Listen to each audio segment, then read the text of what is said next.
Dr. Neil Shastri-Hurst. Thank you, Dame Caroline. It's a privilege to speak under your chairmanship. At the outset, I must declare a personal financial interest in relation to this issue. There are a multiplicity of reasons as to why the government's plan to impose a 20% VAT levy on private education is a fundamentally poor choice. It plays to the idle trope that independent schools are the preserve of the privileged and the wealthy. As many of my own constituents will attest, that is simply not the case. It is a policy that lacks nuance in its pursuit of an ideological desire to level down rather than lift up the standard of education across the board. The detrimental effect of this ill-conceived policy is no better illustrated than in the cohort of pupils whose parents are in receipt of continuity education allowance.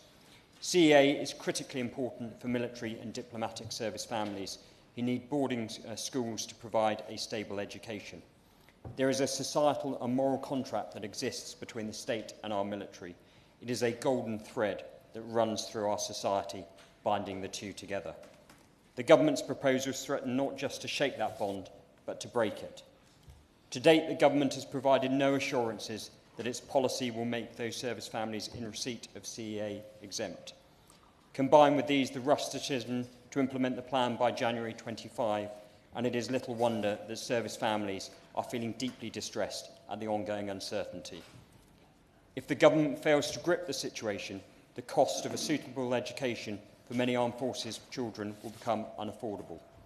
Many will be forced to withdraw their children from their current school, or in the worst case scenario, many will make the decision that service life is no longer compatible with their family and leave, risking our national security. By failing to act with competence, the government is failing to uphold the contract between the state and our armed forces. My request of the Minister is to provide the service community reassurances that they will not be left high and dry.